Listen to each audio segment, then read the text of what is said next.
27 رجب المرجب حضور سرور کائنات فخر موجودات نبی مکرم شفیع معظم صلی اللہ علیہ وآلہ وسلم کو معراج نصیب ہوا۔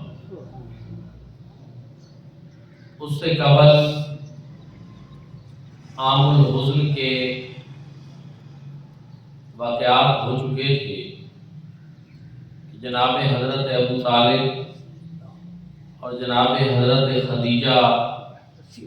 رضی اللہ تعالی عنہا آپ کا وصال ہو چکا تھا۔ حضور نبی کریم صلی اللہ علیہ وآلہ وسلم نے اس سال کو عام الحزن قرار دیا اور پھر آپ طائف میں تشریف لے گئے تو طائف کے لوگوں نے کریم آقا علیہ السلام کی قدر نہ پہچانی اور آپ کے ساتھ اچھا سلوک نہ کیا، تو حضور علیہ السلام کے قلب اطہر کے اوپر ایک بوجھ پیدا ہوا۔ اللہ رب العزت نے آپ کے اس حزن کو، ملال کو اور اس رنگ کو دور کرنے کے لیے اپنے محبوب کو معراج کرایا اور یہ پیغام دیا کہ محبوب، یہ دنیا والے اگر آپ کی قدر نہیں جانتے تو یہ ان کی محرومی ہے، آپ ہمارے پاس آ جائیں، آپ دیکھیں کہ ہمارے ہاں آپ کا مقام اور مرتبہ کیا ہے، ہم آپ کو سیر کرائیں گے، ہم آپ کو اپنی نشانیاں دکھائیں گے، جنت و دوزخ کی سیر ہوگی، حور و غلمان آپ کے ساتھ ساتھ ہوں گے، جبریل امین آپ کے براق کی لگام تھامے ہوئے ہوگا، انبیاء آپ کو مرحبا کی صدائیں لگائیں گے اور آپ اس شان سے میری بارگاہ میں حاضر ہوں گے۔ تو یقیناً یہ اہتمام اللہ رب العزت نے اپنے محبوب کے لیے کیا کہ تاکہ میرے محبوب کا رنج جو ہے، حزن جو ہے وہ دور ہو جائے۔ رب تعالیٰ نے بھی جب حضور علیہ السلام کے معراج کو بیان کیا تو اس کو لفظ سبحان سے آغاز فرمایا کہ سبحان الذی اسریٰ بعبدہ، پاک ہے وہ ذات، بابرکت ہے وہ ذات، عظمت والی ہے وہ ذات، ہر قسم کے عیب سے، ہر قسم کی کمزوری سے، ہر قسم کے عجز سے اللہ رب العزت کی ذات پاک ہے۔ تو یہ انداز ربانی یہ بتا رہا ہے کہ معراج کوئی عام چیز نہیں، یہ معجزہ کوئی عام معجزہ نہیں، واقعہ معراج محض ایک واقعہ نہیں بلکہ یہ ایک بہت بڑا معجزہ تھا اور ہو سکتا تھا کہ لوگ اس کا انکار کریں اور لوگوں نے کیا بھی، تو رب تعالیٰ نے شروع میں ارشاد فرما دیا کہ سبحان الذی اسریٰ بعبدہ، کہ پاک ہے وہ ذات، ہر قسم کی کمزوری، ہر قسم کے عیب، ہر قسم کی عجز سے پاک ہے وہ ذات جس نے اپنے محبوب کو یہ سیر کرایا۔ تو فرمایا کہ پہلے تم معراج کو نہ دیکھو، پہلے یہ دیکھو کہ یہ دعویٰ کون کر رہا ہے کہ کس نے یہ معراج کرایا، وہ ہستی کون سی ہے جس کا یہ دعویٰ ہے، معراج کرانے والا کون ہے، اپنے محبوب کو اپنے پاس بلانے والا کون ہے۔ تو فرمایا وہ ذات تو پاک ہے ہر قسم کی کمزوری سے، عجز سے، عیب سے، تو پھر مجھے کہنے دیجئے کہ گویا جو اس نے اپنے محبوب کو معراج کرایا تو اس میں بھی کوئی عیب نہیں ہو سکتا، اس میں بھی کوئی کمزوری نہیں ہو سکتی۔ حضور نبی کریم صلی اللہ علیہ وآلہ وسلم کو اللہ رب العزت نے یہ سیر خود کرائی، یہ معراج خود کرائی اور فرمایا سبحان الذی اسریٰ بعبدہ، پاک ہے وہ ذات، بابرکت ہے وہ ذات جو اپنے بندہ خاص کو لے گئی راتوں رات، لیلاً، رات کے چھوٹے سے حصے میں، من المسجد الحرام الی المسجد الاقصی، مسجد حرام سے مسجد اقصی، یہاں تک زمینی معراج کی بات ہوئی ہے۔ پھر آگے لامکان کی بلندیوں کا تذکرہ بھی فرمایا، انہ هو السمیع البصیر۔ تو دوستان ذکر، لوگوں نے سفر معراج کو سمجھنے کی کوشش کی، نہ سمجھ سکے، تو پھر یہاں پہ ہم یہ کہتے ہیں کہ معراج تو حضور نبی کریم صلی اللہ علیہ وآلہ وسلم کی حیات طیبہ کا ایک مختصر سا لمحہ ہے، اور آج دنیا بھر کے عقلاء، بلغاء، فلاسفر، دانشور، محققین اگر حضور علیہ الصلوۃ والسلام کی زندگی کے ایک لمحے کو نہیں سمجھ سکے تو میرے آقا کی ساری زندگی ان کو کیسے سمجھا؟ تو یہ معراج میرے آقا کی زندگی کا ایک لمحہ ہے، لیکن حقائق سے بھرپور ہے، عجائبات سے بھرپور ہے، آیات، معجزات اور نشانیوں سے بھرپور ہے۔ تو رب تعالیٰ نے اسی لیے ارشاد فرمایا کہ سبحان الذی اسریٰ بعبدہ، پاک ہے وہ ذات جس نے اپنے عبد خاص کو یہ سہ۔ لوگوں نے اس پہ اعتراضات بھی کی، لیکن میرے رب کی یہ شان دیکھی کہ اس نے انہی اعتراضات کو مصطفیٰ کریم صلی اللہ علیہ وآلہ وسلم کی عظمت و شان کا ذریعہ بنا دیا کہ اگر لوگ معراج پہ اعتراض نہ کرتے تو پھر پتہ ہی چلتا کہ یہ دعویٰ تو کوئی عام سی چیز کا دعویٰ ہے۔ ان کا انکار کرنا یہ اس بات کی دلیل بن گیا کہ گویا کوئی بہت بڑا واقعہ ہوا ہے جس کا وہ انکار کر رہے ہیں۔ تو رب تعالیٰ نے فرمایا کہ یہ واقعی بہت بڑا واقعہ ہے، لیکن یہ محبوب میرے سیر نے خود نہیں کی، اسریٰ بعبدہ، ہم نے اپنے عبد خاص کو یہ سیر کرایا۔ یہ دعویٰ حضور علیہ الصلوۃ والسلام کا نہیں کہ میں نے ایسی سیر کی، اپنی طاقت کے بلبوتے پہ ایسی کی، نہیں۔ رب فرما رہا ہے کہ ہم نے اپنے محبوب کو ایسی سیر کی۔ رب تعالیٰ کو ساری طاقتیں، ساری قوتیں ہیں، وہ تمام تر طاقتوں، دبدبوں، قوتوں کا مالک ہے، وہ جب چاہے تو اپنے محبوب کو ایسی سیر کرا سکتا ہے۔ اسی لیے پنجابی کے ایک شاعر نے بڑی خوبصورت بات کی، اس نے کہا سی معراج ایک راز محبتاں دا نہیں سی سمجھ جان والا، صدیہ طالب نے گیا مطلوب اتھے تے جبریل سی صد لے جان والا، بازے آخدے نے بنا دروازے دے کیویں گیا ورشہ تے جان والا، ابر تیری عقل نو ایتھے دخل ہی کیے جانے جان والا یا لے جان۔ جب رب بلا رہا ہے، جب خود وہ ہستی بلا رہی ہے تو پھر کون سی رکاوٹ آ سکتی ہے؟ کہا لوگوں نے کہ عرش کے تو دروازے نہیں ہیں، آسمان کے دروازے نہیں ہیں، چونکہ یہاں خلا ہے اور اس سے آگے کرہ نار ہے، کرہ برودت ہے، تو کیسے گزر کر گئے ہوں گے میرے آقا؟ لیکن میرے بھائیوں اور دوستو، وہ اس بات کو نہیں سمجھتے کہ جبریل امین جو میری مصطفیٰ کریم صلی اللہ علیہ وآلہ وسلم کی بارگاہ کا دربان ہے، حضور کا وزیر بھی ہے، غلام بھی ہے، اور براق کی لگام کو تھامے ہوئے ہے، وہ 1,24,000 کم و بیش انبیاء کے پاس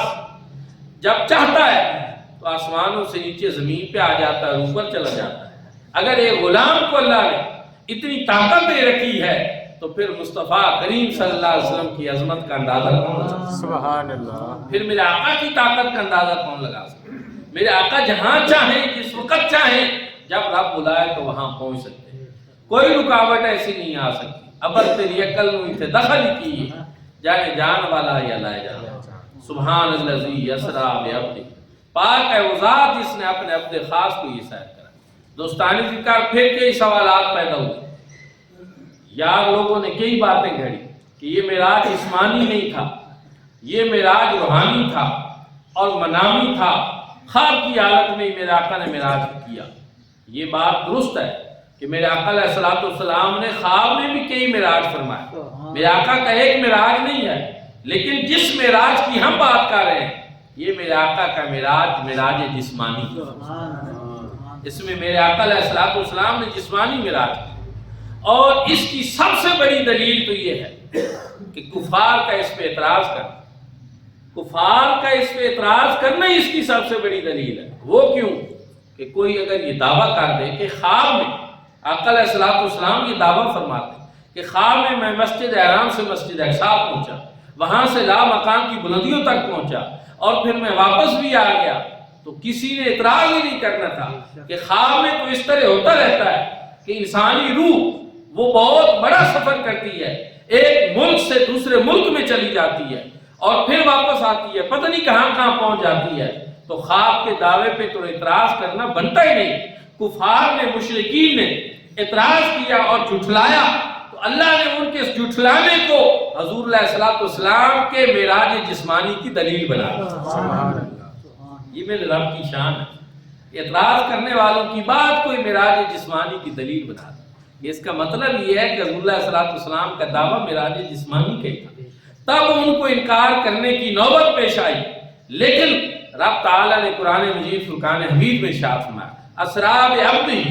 اپنے عبد خاص کو یہ سیر کرائی۔ قرآن مجید فرقان حمید کے خوبصورت موتیوں نے یہ معاملہ بھی حل کر دیا کہ عبد تو ہوتا ہی وہ ہے کہ جس میں جسم بھی ہو اور روح بھی ہو، دونوں کا جب کوئی مجموعہ ہو تو اس کے اوپر عبد کا اطلاق ہوتا ہے۔ اور قرآن پاک میں ایک جگہ پہ نہیں، بہت ساری جگہوں پہ اللہ رب العزت نے یہ ارشاد فرمایا ہے۔ حضرت موسیٰ علیہ السلام کو اللہ نے حکم دیا کہ تم اپنی قوم کو ساتھ لو اور دریائے نیل پار کر جاؤ۔ فرعون کے خوف سے حضرت موسیٰ علیہ السلام نکلے تو رب تعالیٰ نے ارشاد فرمایا وَأَوْحَيْنَا إِلَىٰ مُوسَىٰ أَنْ أَسْرِ بِعِبَادِي، ایک جگہ پہ وَلَقَدْ أَوْحَيْنَا إِلَىٰ مُوسَىٰ أَنْ أَسْرِ بِعِبَادِي، کہ جناب موسیٰ کو ہم نے حکم دیا کہ آپ میرے بندوں کو لے کر نکل جائیں یہاں سے،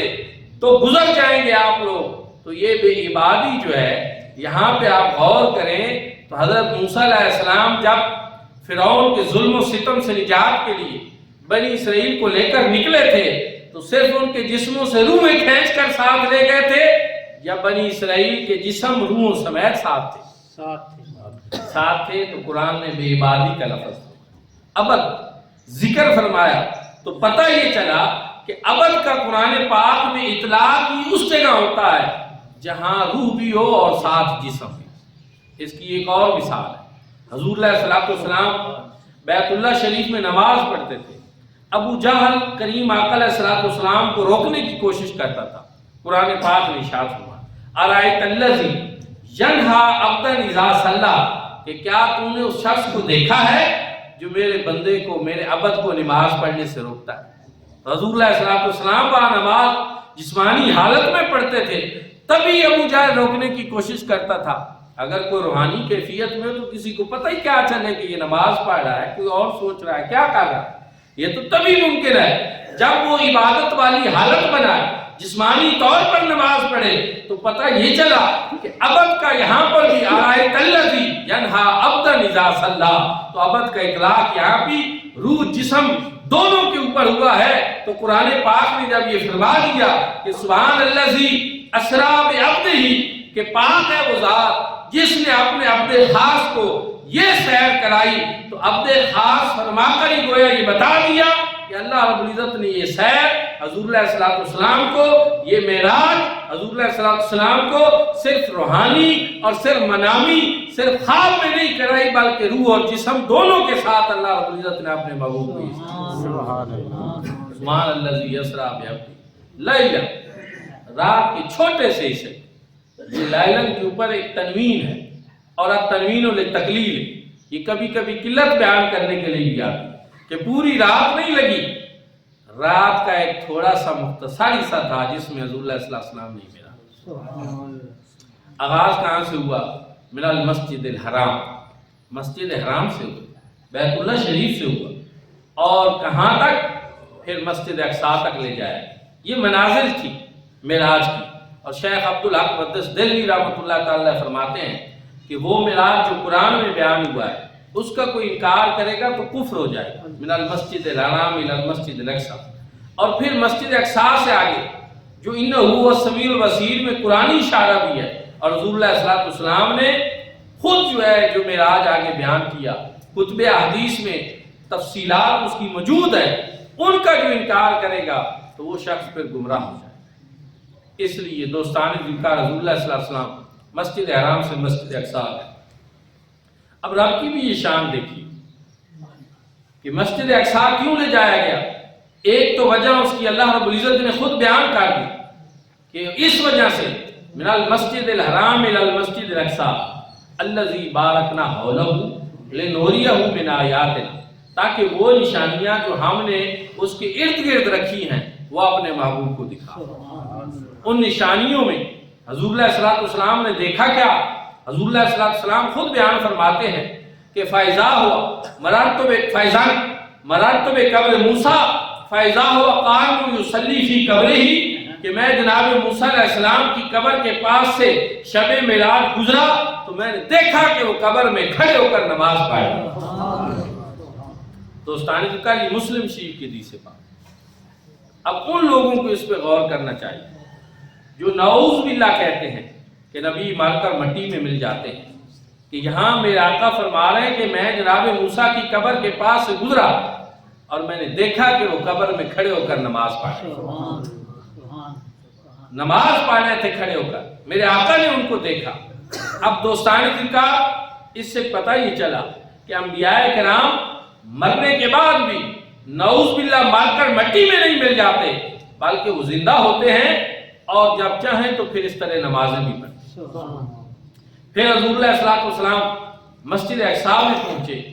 تو مسجد اقصی میں تمام انبیاء کرام کو پھر بلا لیا۔ حضرت موسیٰ علیہ السلام پھر وہاں بھی پہنچ گئے اور جبریل امین نے حضور علیہ الصلوۃ والسلام کا ہاتھ پکڑا، مصلی پہ کھڑا کیا۔ انبیاء کرام نے آپ کی شان میں خطبے دی، جناب آدم علیہ السلام نے آپ کی شان وہاں بیان کی، جناب ابراہیم علیہ السلام نے بیان کی، 1,24,000 کم و بیش انبیاء وہاں مسجد اقصی میں میرے آقا کی شان میں خطبے ارشاد ہوئے، حضور کی عظمت و شان کو بیان کرتے رہے۔ میرے آقا مصلی امامت پہ کھڑے ہوئے، میرے آقا نے وہاں پہ تمام انبیاء کو 2 رکعت نماز پڑھی۔ اب دوستان ذوالفقار حضور نماز پڑھا رہے ہیں، سارے انبیاء وہاں نماز پڑھ رہے ہیں، اس کی حکمت کیا ہے، اس کی وجہ کیا ہے؟ تو بڑی خوبصورت بات کی اعلیٰ حضرت عظیم البرکت امام عاشقہ امام احمد رضا خان فاضل بریلوی کہ نماز اقصی میں یہی تھا سر کہ ایاہ مانا اول و آخر، کہ دست بستہ ہے پیچھے حاضر جو سلطنت آگے کر گئے۔ نماز اقصی کا راز ہی یہی ہے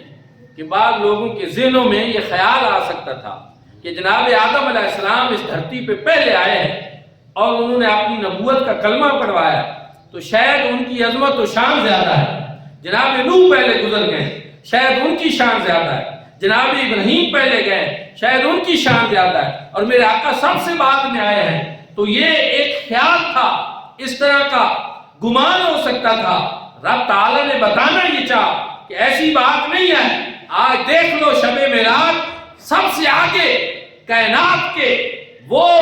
بزم کے دولہا موجود ہیں جو سب سے آخر میں تشریف لائے، اور ان کے پیچھے آج ہاتھ باندھے وہ سارے انبیاء کھڑے ہیں جو ان سے پہلے آئے تھے، اور ہم یہ بتانا چاہتے ہیں کہ آج عظمت و شان کس کی ظاہر ہو۔ اور علماء کرام نے یہ بھی بیان فرمایا ہے کہ یہی وجہ ہے کہ اگر صرف مقصود انبیاء کرام کو نماز پڑھانا ہوتا تو یہ کام مسجد حرام میں بھی ہو سکتا تھا کہ سارے انبیاء کو مسجد حرام میں بلا لیا جاتا، میرے آقا ان کی امامت کرا دیتے، وہ میرے آقا کے پیچھے نماز پڑھ لیتے۔ لیکن ہونا کیا تھا؟ لوگوں نے کہنا تھا کہ نہیں، اس میں میرے آقا کی شان امامت ظاہر نہیں ہوتی، اس لیے کہ فقہ کا اصول ہے کہ محلے کی مسجد کا امام ہی مقدم ہوتا ہے، میرے آقا کی مسجد بھی اپنی، ممبر بھی اپنا، مصلی بھی اپنا، اس لیے انہوں نے نماز پڑھا دی تو نہیں۔ رب تعالیٰ نے فرمایا کہ نہیں، قبلہ بھی ان کا ہو، مسجد بھی ان کی ہو، مصلی بھی ان کا ہو، اور وہاں میرے آقا ان سب کو نماز پڑھائیں تاکہ ساری کائنات کے اوپر میرے آقا کی شان امامت ظاہر ہو، سبحان اللہ، اور ان کو پتہ یہ چل جائے کہ اصل امام ہے کون اور کیوں میرے آقا کو مصلی پہ کھڑا کیا گیا۔ کہ نماز اقصی میں یہی تھا صرف کہ یا مانا اول و آخر، کہ دست بستہ ہے پیچھے حاضر جو سلطنت آگے کا، جو پہلے گزر گئے تھے وہ سارے آج میرے آقا کے پیچھے کھڑے، مسجد بھی ان کی ہے، مصلی بھی ان کا ہے، اور میرے آقا ان کو نماز پڑھا، میرے آقا کی شان امامت ظاہر ہو۔ اور پھر ایک اور بھی اس سے یہ پتہ چلا کہ جیسا کہ حدیث پاک میں حضرت موسیٰ علیہ السلام کے بارے میں ہے کہ کہ میرے آقا نے فرمایا جب میں ان کی قبر کے پاس سے گزرا تو میں نے دیکھا کہ وہ قبر میں کھڑے ہو کر نماز پڑھ رہے ہیں۔ لیکن یہاں یہ بھی پتہ چلا کہ انبیاء کرام قبروں میں بھی نمازیں پڑھتے ہیں۔ ایک اور صحیح حدیث سے پاک حضور اللہ صلی اللہ علیہ وسلم نے ارشاد فرمایا الانبیاء احیاء فی قبورہم یصلون، کہ اللہ کے نبی زندہ ہوتے ہیں، وہ قبروں میں نمازیں پڑھتے ہیں۔ اور شیخ محقق الاطلاع شاہ عبدالحق مقدس دہلوی رحمۃ اللہ تعالی علیہ نے اسی لیے مشکوٰۃ شریف کی حدیث پاک کے اوپر جو ہے وہ تبصرہ کیا کہ پیغمبر خدا زندہ است بحقیقت حیات دنیوی، کہ اللہ کے نبی اپنی دنیاوی حقیقتوں کے ساتھ بعد از وصال بھی زندہ ہوتے ہیں، کیونکہ اللہ رب العزت نے اسحاق نے زمین پر یہ حرام کا رکھا ہے۔ مشکوٰۃ شریف کی حدیث پاک ان اللہ حرم علی الارض ان تاکل اجساد الانبیاء فنبی اللہ حی یرزق، کہ اللہ نے زمین پر یہ حرام کا رکھا ہے کہ وہ انبیاء کے جسموں کو کھائے، اللہ کے نبی زندہ بھی ہوتے ہیں اور ان کو اللہ کی جناب سے رزق بھی عطا کرتے ہیں۔ نعرہ تکبیر، اللہ اکبر، نعرہ رسالت، یا رسول اللہ، نعرہ حیدری، یا آپ اس مسئلے کو اس طرح بھی سمجھ سکتے ہیں کہ شہید بھی زندہ ہوتا ہے۔ وَلَا تَقُولُوا لِمَنْ يُقْتَلُ فِي سَبِيلِ اللَّهِ أَمْوَاتٌ بَلْ أَحْيَاءٌ وَلَٰكِن لَّا تَشْعُرُونَ، وہ لوگ جو راہ خدا میں قتل کر دیے تم انہیں مردہ نہ کہو، وہ زندہ ہوتے ہیں، تمہیں ان کی زندگی کا شعور نہیں۔ شہید زندہ، شہید ہوتا کون ہے؟ جو نبی کی اتباع کرنے والا، نبی کا کلمہ پڑھنے والا، نبی کی غلامی اختیار کرنے والا، نبی کے بتائے ہوئے راستے کے اوپر رب کی راہ میں اپنی جان کا نذرانہ پیش کرنے والا، تو اللہ اس کو یہ انعام دیتا ہے کہ وہ مرنے کے بعد بھی زندہ ہے، اور فرمایا جا رہا ہے تمہیں ان کی زندگی کا شعور نہیں، وہ زندہ ہے۔ اگر ایک آقا کا امتی اور غلام آقا کے دیے ہوئے درس کے اوپر عمل کرے تو اس کو اس طرح کی زندگی نصیب ہو جاتی ہے، تو پھر وہ انبیاء کرام جو اللہ رب العزت کے احکامات کے مطابق ساری زندگی گزار دیتے ہیں، وہ کس طرح مرنے کے بعد جو ہے وہ زندہ نہیں ہو سکتا؟ سبحان اللہ، ان کو بھی زندگی مل سکتی ہے اور ملتی بھی ہے، اور یہی چیز بیان کی جا رہی ہے کہ پیغمبر خدا بعد از وصال بھی زندہ ہوتے ہیں اور ان کو اللہ کی جناب سے رزق بھی دیا جاتا ہے۔ وہ قبروں میں نمازیں بھی پڑھتے ہیں، لیکن مجھے یہاں کہنے دیجئے کہ قبروں میں اکیلے بھی نمازیں پڑھتے ہیں، لیکن اگر ان کو امام الانبیاء جیسا، میرے آقا جیسا ایسا امام میسر آ جائے تو قبروں سے باہر آ کر بھی نماز پڑھیں۔ سبحان اللہ، سبحان اللہ، جیسا کہ حضرت موسیٰ علیہ السلام قبر میں اکیلے بھی نماز پڑھ رہے تھے، لیکن جب میرے آقا نے امامت کرانی تھی تو پھر حضرت موسیٰ علیہ السلام وہاں بھی پہنچے، میرے آقا کے پیچھے بھی نماز پڑھی، سارے انبیاء نے نماز پڑھی، اور گویا یہ بتا دیا کہ بے شک ہم حضور علیہ السلام سے پہلے گزر گئے تھے، لیکن مقام اور مرتبہ آج بھی سب سے بلند جو ہے وہ مصطفیٰ کریم صلی اللہ علیہ وسلم۔ نماز اقصا میں یہی تھا صرف کہ یا ہمانا اول و آخر، دست بستہ ہے پیچھے آخر جو سلطنت آگے کا لِنُرِيَهُ مِنْ آیَاتِنَا، جو نشانیاں ہم نے وہاں مسجد اقصا کے ارد گرد رکھی ہیں تاکہ اپنے معبود کو ہم وہ دکھا دیں، وہ نشانیاں دکھا دیں، وہ معجزات دکھا دیں۔ دوستان ذکر یہاں میں ایک اور عرض کرنا چاہتا ہوں، امام راضی جیسا بلند پایا مفسر جب وہ اس آیت کریمہ میں یہاں پہ پہنچا تو وہ پریشان، انہوں نے کہا من آیاتنا، یہ من جو ہے نا یہ کئی قسم کا ہوتا ہے گرامر میں، من بیانیہ بھی ہوتا ہے، تبیین کے لیے، بیان کے لیے، کسی چیز کی وضاحت کے لیے، من تبیزیہ بھی ہوتا ہے، بعض کسی چیز کا بعض حصہ اس کو بیان کرنے کے لیے۔ تو اللہ رب العزت نے فرمایا کہ لِنُرِيَهُ مِنْ آیَاتِنَا، یہاں پہ فرمایا کہ من آیاتنا، بعض نشانیاں۔ تو انہوں نے کہا جب قرآن پاک میں ہم غور کرتے ہیں، حضرت ابراہیم علیہ السلام کا جو معراج قرآن میں بیان کیا گیا ہے اس میں وَكَذَلِكَ نُرِي إِبْرَاهِيمَ مَلَكُوتَ السَّمَاوَاتِ وَالْأَرْضِ، اللہ رب العزت نے ارشاد میں، اور اسی طرح ہم نے ابراہیم علیہ السلام کو بھی معراج کرایا اور ان کو کیا دکھایا؟ ہم نے ملکوت السماوات والارض دکھایا، آسمان اور زمینوں میں جو اللہ رب العزت کی بادشاہی کا نظام ہے وہ سارا ان کو دکھایا، ملکوت السماوات والارض۔ لیکن جب حضور کی باری آئی تو رب فرما رہا ہے من آیاتنا، بعض نشانیاں دکھائیں، ادھر ہے ملکوت السماوات والارض،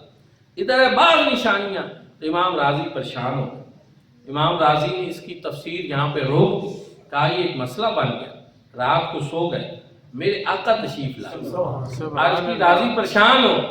یا رسول اللہ پریشان ہوں، مجھے اس مل نے پریشان کر رکھا ہے۔ فرمایا پریشان ہونے کی ضرورت نہیں ہے، اس لیے کہ اللہ رب العزت نے ایک نشانی تو نہیں نہ فرمائی، بعض نشانیاں فرمائی۔ تو میں آپ کو بتا دیتا ہوں کہ جناب ابراہیم علیہ السلام کو اللہ نے جو ملکوت السماوات والارض کی سیر کرائی تھی، اس طرح کے 40 ملکوت السماوات والارض ہو، تو جو مجھے معراج کرایا گیا ہے وہ اس کی ایک نشانی میں سما جاتے ہیں۔ یہاں اللہ نے مجھے ایک نشانی نہیں، من آیاتنا بعض نشانیاں دکھائیں، سبحان اللہ، یعنی ان سے بھی کئی گنا بڑھ کر اللہ نے مجھے معراج کرایا جو جناب ابراہیم علیہ السلام۔ اس لیے میرے دوستوں اور بھائیوں، یہ معراج ہے میرے آقا کا، یہ میرے آقا کا عروج ہے۔ لیکن ایک چیز اور بھی ہے کہ حضرت اقبال کہتے ہیں کہ یہ سبق ملا ہے معراج مصطفیٰ سے مجھے کہ عالم بشریت کی زد میں ہے گر تو۔ وہ کہتے ہیں کہ اللہ رب العزت نے اپنے محبوب کو یہ جو معراج کرایا ہے، اس سے ہمیں بھی ایک سبق ملا ہے، اس سے ہمیں بھی ایک درس ملا ہے کہ بے شک یہ آسمان یہ ہم سے اوپر ہے، خلا ہم سے اوپر ہے، لیکن اس کی تسخیر یہ ممکن ہے اس لیے کہ مصطفیٰ کریم صلی اللہ علیہ وآلہ وسلم نے یہ سفر معراج فرما کر آسمان کی تسخیر کے دروازے ہمارے لیے کھول۔ اب بھی اگر مسلمان اس چیز کو نہ سمجھیں اور مسلمان فضاؤں اور خلاؤں میں تسخیر کا نہ سوچے تو یہ ہماری معلومی ہوگی میرے آقا تو یہ سارے دروازے کھول کے، میرے آقا تو صدیوں قبل یہ فضاؤں اور خلاؤں کی تسخیر فرما چکے۔ سائنس ٹیکنالوجی جتنے جوبن پہ پہنچ جائے، جتنے عروج پہ پہنچ جائے، یہ میرے آقا علیہ السلام کی گرد راہ کو بھی نہیں پہنچ جو سفر میرے آقا نے کی ہے۔ تو کاش ہم بھی جو ہے اس چیز کو سمجھیں، اس پیغام کو سمجھیں کہ یہ سفر معراج یہ دراصل امت کے لیے بھی عروج کا سفر ہے، اور اس کا ایک تحفہ بھی ہے جو اللہ رب العزت نے حضور علیہ السلام کو عطا فرمایا امت محمدیہ کے لیے۔ تحفہ قیمتی چیز ہوتا ہے، سنبھال کر رکھا جاتا ہے، اس کا بڑا دھیان کیا جاتا ہے، اور تحفہ بھی اگر کسی بڑی ہستی کا ہو تو وہ زیادہ اہمیت کامل ہوتا ہے۔ اگر اللہ رب العزت تحفہ دینے والے اور امت کی طرف تحفہ وہ لے کر آنے والے حضور نبی کریم صلی اللہ علیہ وسلم، تو اس کی اہمیت کا اندازہ آپ لگا سکتے ہیں۔ اور وہ تحفہ کیا ہے؟ وہ نماز کا۔ میرے آقا کا معراج رب تعالیٰ کے حریم قدس میں جانا تھا، اور مومن کی معراج یہ ہے کہ وہ رب کے حضور سجدہ ریز ہو، اللہ کے حضور سجدہ سجود ہو۔ صوفیاء کرام اسی چیز کو مومن کی معراج قرار دیتے ہیں، اسراء و معراج المومنین، یہ نماز مومنوں کی معراج ہے۔ اللہ رب العزت ہم سب کو بھی معراج کے اس تحفے کی قدر کرنے کی توفیق عطا فرمائے، نماز پنجگانہ کی بھی توفیق عطا فرمائے۔